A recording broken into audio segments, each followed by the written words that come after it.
早退。助手どう？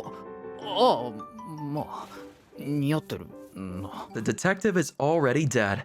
Kamizuka Kimihiko is a crisis magnet. From getting caught up in a crime scene to accidentally witnessing a drug deal, trouble seems to find him around every corner. So it is no surprise when his rather mundane flight suddenly enters a state of emergency, with a dire need of a detective on board.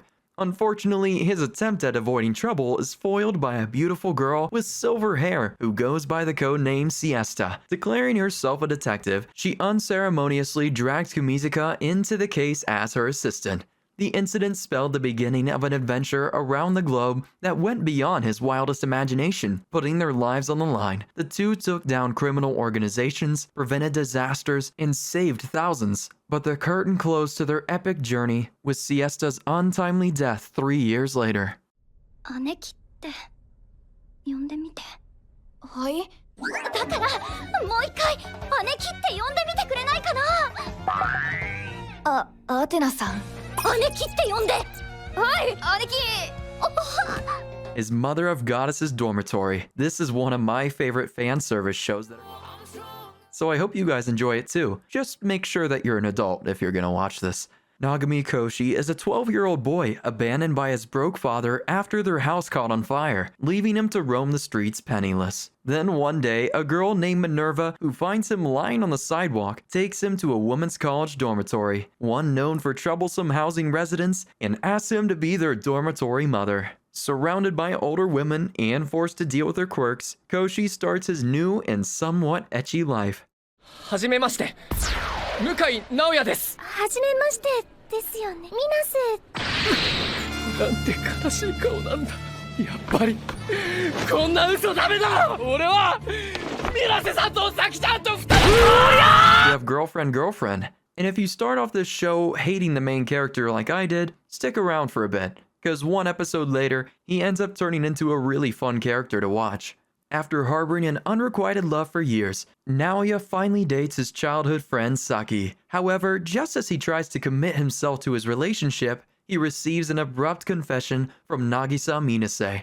At first, Naoya tries to reject her, but is soon overcome by not wanting to hurt Nagisa. Trying to avoid betraying his girlfriend's trust in him, Naoya thinks up a solution to make both girls happy. Two-timing. Naturally, Saki rebuffs this idea, but she reluctantly submits through Naoya's and Nagisa's persistence. With this, a three-way affair begins between Naoya, his girlfriend, and his other girlfriend, as they develop a relationship that deviates from the social norm.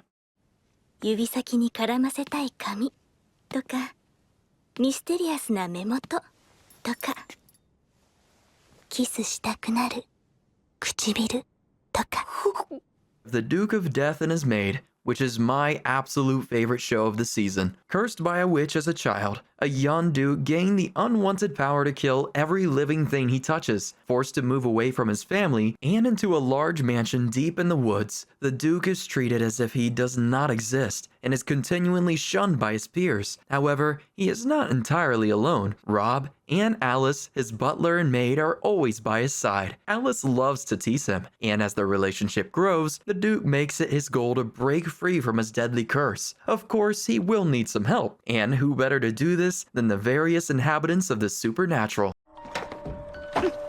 Oh, I'm sorry. Wait, am I dreaming? Takemichi?